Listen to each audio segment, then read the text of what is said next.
Welcome to another information video, this time created as a guide for course coordinators to assist learners and manage learner applications from FET onto PLSS. Since July 2023, with the direction from Kieran O'Brien, Director of FET, Donegal ETB will now only accept learner applications via our Further Education and Training Course Hub, also known as FET. Over the last few months adopting a new way of working, we have many lessons learned on how the system behaves, and this video aims to provide guidance for course coordinators on advantages of using FET Online for applications, assisting learners to access FET, common issues like forgotten password, forgotten username or duplicate account error, completing the application process within FET, validating FET account on PLSS, accepting changes to learner FET data on PLSS, how to finish a learner on the PLSS system, what is a full data set, and data gaps report. Please note that improving our business processes and finding best practices will always be our goal. So if you have any suggested improvements, please let us know by emailing plssqueries@donegaletb.ie, and we will continue to update versions of this video guidance with the most up-to-date information. Advantages of using FET Online for applications as opposed to the paper-based learner detail forms. With the paper learner detail form, for every course, applicants needed to complete the learner detail form each time they wanted to make a new application. By joining FET, learners keep their application data in a single source location for ease of update and submission for new applications, and they don't need to bring all their details with them each time they start a new subsequent course. Just a photo ID will suffice. Applicants can change the language of the online form to any language of their choice using the red person icon at the top right-hand corner of the FET screen, which invokes the ReachDeck translator. Applicants can view and track progress on all applications within their FET account, including any previous records linked to FET from PLSS after their FET account has been verified. Learners own their own data. They are the data controller, so this removes course coordinators' risks of data entry errors where applicants now inputs their own data. Freedom of information requests can be diverted to FET. Previously, for ESF-funded programmes, course coordinators, when using the paper forms, had a requirement to store all Section 5 information away from the learner files anonymously without identification of the learner, and ESF could audit this at any time. If an applicant completes their application via FET Online, we do not need to store Section 5 anonymously. The system does this for us.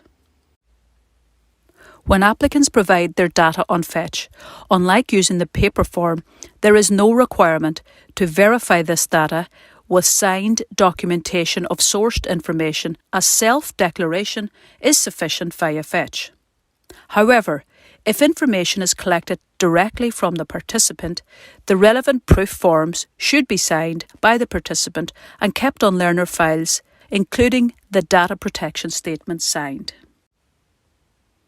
Going forward, if there are exceptional circumstances where the paper learner detail form needs to be used, prior permission should be obtained from Director of FET, Kieran O'Brien. Assisting learners to access FET. Registering on FET is a simple process where applicants only need to provide an email address or an Irish mobile number, their first name, their last name, create a password, and that's it. They have a FET account. We strongly recommend that learners use an email address to register on FET, as their email address is less likely to change, and they need to be advised to always make note of their FET login credentials. FET is a SOLAS-owned system, and it is set up that applicants can create as many accounts as they wish. It is only when an applicant saves their unique identifier, their PPSN, to the FET system that the account becomes their official account linked to them through the unique identifier of their PPSN. The email address or the Irish mobile number used to log in when the PPSN has been saved is now their lifetime FET username. Applicants usually save their PPSN when submitting an expression of interest, applying for a course through Course Finder, or by completing My Details section on FET, which all require the unique PPSN to be entered and saved. After this, if an applicant attempts to use another email or Irish mobile number as their FET username, together with their PPSN, the system will not allow them to save or apply for a course and will throw up an error called duplicate account error. When this happens, we need to troubleshoot with the applicant to help them try to remember their original FET username associated with their PPSN, or to use the PLSS system to see if we can view their FET username here. The FET username will be visible on PLSS if the applicant was previously validated on the system. Common issues. When an applicant has forgotten their password, we can ask them to go to fetchcourses.ie, enter their username, leave the password blank, and hit Forgotten Your Password, click here to reset, to receive reset instructions to either their phone number or their email address, whichever was their FET username. If the applicant forgets their FET username and remembers their password, they should attempt to log into FET, trying their Irish mobile number or their email address and password. If that fails, the course coordinator can do a search for the learner on PLSS in the National Course Calendar under Learner and manage applicants. If the learner is found on the system and was previously verified, their FET username should be listed halfway down the applicant details screen, just below the personal details. You can let the applicant know their FET username from here. If the applicant was not previously verified on PLSS and they are still unsure of their FET username, then another option is to attempt to log in on FET Courses with current or past Irish mobile numbers or emails, leave the password blank, and again hit Forgotten Your Password, click here to reset, to receive reset instructions to either their phone number or email address. If they did not previously use that username, they will receive a message from FET to say, your mobile number was not found on our records, or your email was not found on our records. And by process of elimination, if they receive the password reset instructions to either their Irish mobile number or email address, then that was the FET username used at registration. It is also useful to note that if a learner in your presence does not receive the password reset instructions, it is good practice to check if they are logged onto the FET Centre Wi-Fi, as often we have found that learners may not have sufficient mobile data to receive emails or to receive the text message. If the learner receives the duplicate account error, we have developed some steps that can be taken to troubleshoot this issue with the learners. Firstly, review their Personal Details tab for learner records on PLSS for confirmation that the FET account has been linked to PLSS for this learner. If the learner has already been verified without disclosing any personal data on PLSS, ask the learner what username they used when first registering with FET and/or when most recently signing in. If the learner is using a different username than their unique FET username listed on PLSS, then this is the issue that needs to be solved. Confirm the learner is who they say they are, either by photo ID in person or by 3 security questions about their details if discussed over the phone. Then you can let them know what the correct username for FET is so that they can access their FET account once again. Again, if the learner has the correct username but forgets their password for the FET account, they should simply hit Forgotten Your Password, click here to reset, to receive reset instructions to that email or phone number. If the learner no longer has access to FET username, either the email address or phone number associated with that PPSN, then a ticket needs to be raised with Solus IT to change the FET username to a current email for the learner to gain access to their FET account again.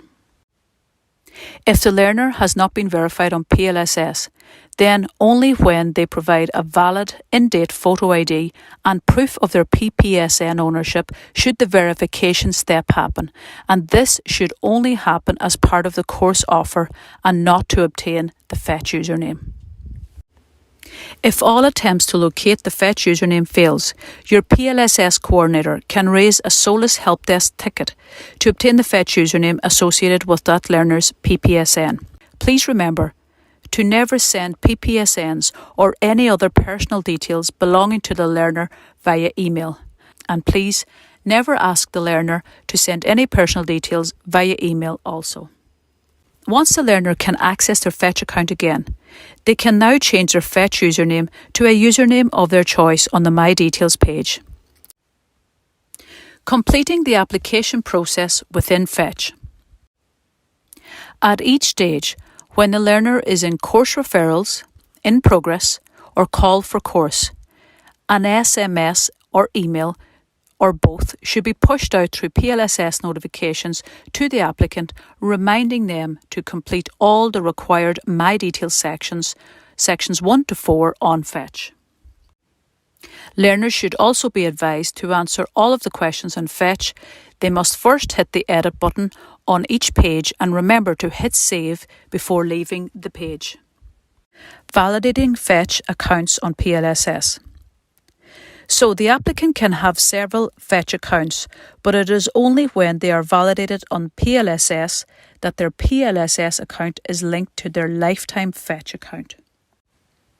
Validation is completed by verifying the learner owns their PPSN and citing valid proof such as a public services card viewing both sides, a medical card, a drug payment scheme card, correspondence from Revenue Commissioners, the top of the letter showing the PPSN and address only, and an up-to-date valid photo identification. All applicants will be validated on PLSS only for the first online application, and that is the two accounts linked for life through the unique identifier, the PPSN. So it is important to state that validating the learner on PLSS is the single most critical step in the entire application process, as we are at great risk of a serious data breach if we link the incorrect PPSN to a learner who does not own it. This is because all previous PLSS data from paper-based learner detail form applications, after verifying the PPSN, these will all become visible and FET through applications history. After the initial application, and PLSS is now linked to FET, we still need to verify the applicant by citing valid ID for each new application as part of ensuring the learner on each course is who they say they are. After initial validation of learner FET account on PLSS via citing the PPSN proof, one of the main benefits of an application being received via FET Online is that the learner is the data controller. They own their data and can make changes to it at any time on FET. We will ongoingly need to review changes to FET data for each course they apply for, and it will be visible on all applicants' details page on PLSS that changes have been made to their FET account. Course coordinators should review the changes by toggle mismatch before accepting the changes. For each course, we must ensure a full data set. So we will toggle mismatch the changes for every course to ensure we have the most up-to-date information provided by the applicant. It is important to carefully review data changes, as very often the learner has inadvertently removed some required data that they are obliged to provide to us within their contract to participate in the course and to avail of the funding. It is recommended good practice to call the learner if we spot any changes to their data that we may need to reject. as often learners did not mean to change or delete the original information provided. Learners have the right at all times to erase their data if and when the course is completed or they no longer need to fulfil their contract with us. How to finish a learner on the PLSS system. Outcome indicators are required to be recorded for every learner within 4 weeks of the course completion. If you are finishing the learner, you need to navigate to the learner list and select learners on course from the ribbon above. Select the learner or learners you wish to finish by ticking the box on the far right-hand side of the learner name. New options will appear for the learner and you should click Finish on Course. This brings you to a new grey box to record all course participation details. Date course starts and date course finishes are auto-populated from the course calendar, but for each individual learner you must enter the following. Select a communication method and template. This is optional. Date finished. This is the date the learner finished on the course. Completion status. Enter full completer, partial completer, or early finisher. Early finisher is when a learner completes less than 25% of the course. Early finish reason will be non-applicable for full completers or partial, but if early finisher is the completion status, then one of the early finish reasons must be selected from the options in the drop-down list. Completion outcome. Select either FET course at the same or higher level, HE course at the same or higher level, paid full-time employment, paid part-time employment, self-employment, employment scheme, voluntary work, unemployed, inactive for home duties, inactive for as retired, inactive for other reasons, deceased, or if their completion outcome is not listed, please select other. If the completion outcome is not known, please select unknown. Certification. Select awaiting certification details if the assessment outcome has not yet been through CAB. Select either fully certified, partially certified, or no certification achieved after CAB results are released. No certification achieved can also be selected as a learner terminates a programme that does not have certification, or when the learner leaves early without obtaining the possible certification. Certification award. Following Certification Approval Board, if fully or partial certification has been selected for certification, then award details should be selected from Certification Award drop-down list options. If a learner has been started in error, select the Undo Start action to reverse this. This is important so there will be no activity for this learner on that course. The Switch Course action will remove the history of the application. This option should only be used if there has been an administrative error such as the applicant put on course in error. Please note, learner finish records need to be updated in a timely manner, i.e. within 2 to 3 working days, and may be more critical where learner training allowance payments apply. Outcomes can only be updated up to 4 weeks after the finish date. We must ensure that the learner actual finish date is accurately recorded and that this is not after the course finish date or before the course start date. So what is a full data set? Programme category specific eligibility data requirements will always be mandatory to allow learners to access our courses. In addition, ESF, the Employment Inclusion Skills and Training Programme for 2021 to 2027, has made certain data fields mandatory. The implications of not collecting this data going forward is that a new IT system has been put in place, so ESF funding claim records with incomplete data cannot be included in funding claims to the European Commission, and the European Commission may impose sanctions on EU member states who fail to comply with data collection requirements. These sanctions may include the loss of EU funding. Suspension of any payments is to be avoided as it puts at risk Ireland's ability to fully draw down ESF funding.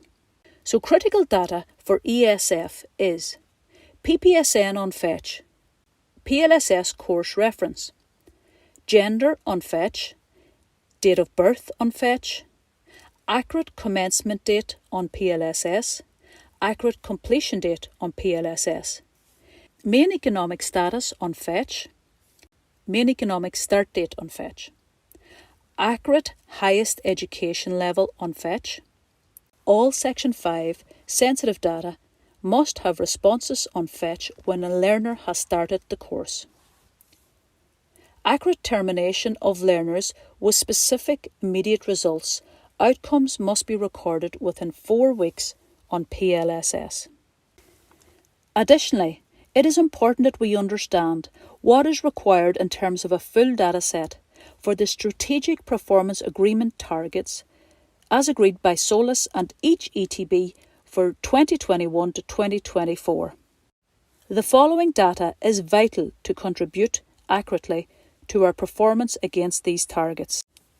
In summary, there are 12 strategic performance targets. Target 1 is supporting jobs.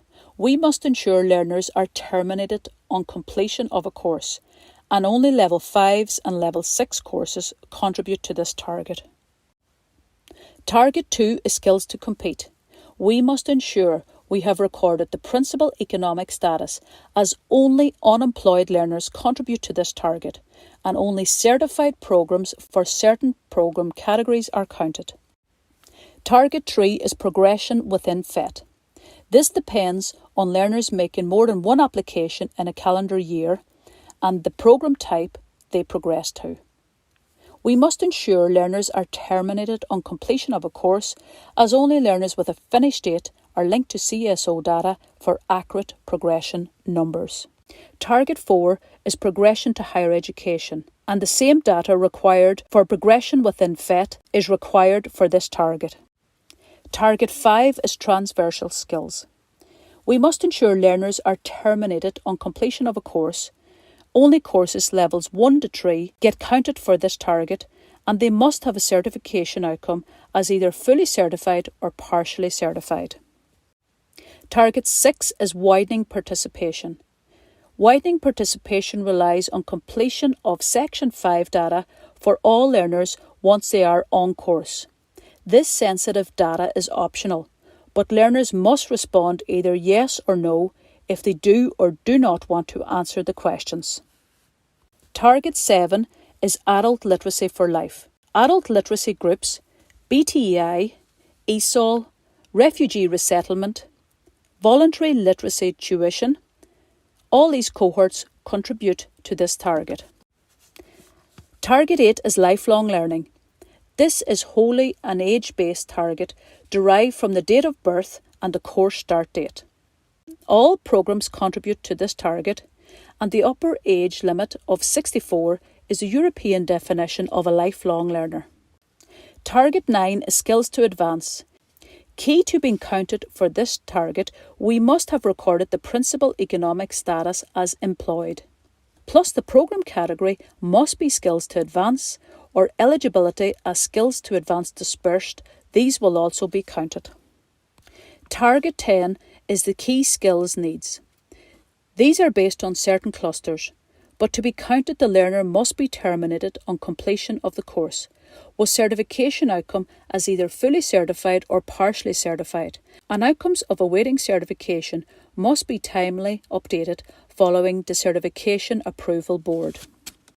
Retrofitting skills. To be counted in this target, courses must simply have NZEB, NZEB in their course title. And Target 12 is for green skills. This is based on programme codes from the National Programme Database. Both old and new programme codes to capture the green skills provision will be counted towards this target. ESF and strategic performance data requirements are non-compromisable when it comes to collecting data from learners. Fetch in total contains 24 questions to be completed at the application stages 1 to 4. 13 questions to be completed on the general section, 3 questions to be answered on social welfare, 5 questions on education, and 3 questions must be answered in the My Status section.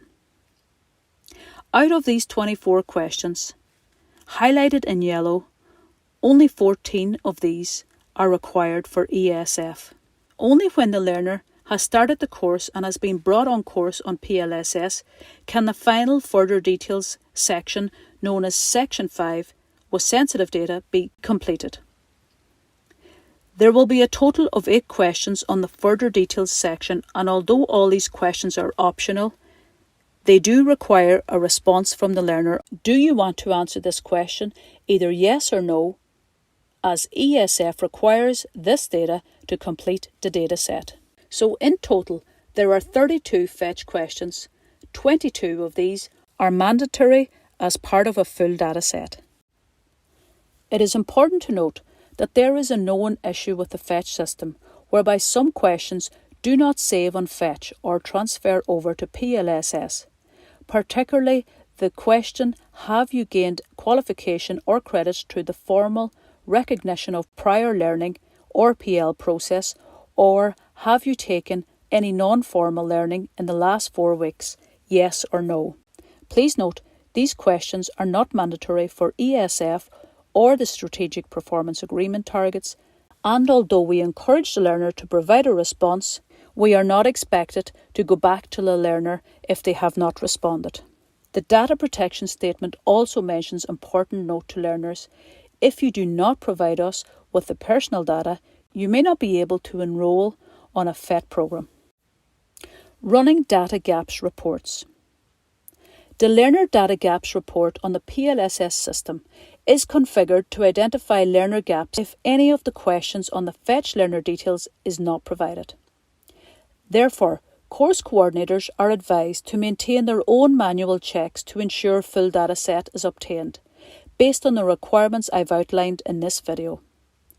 Donegal ETB PLSS Advisor will also run monthly reports highlighting mandatory data gaps for your attention as a standard practice going forward. I hope you have found this information video helpful. If you have any feedback, please email plssqueries@donegaletb.ie. Thank you.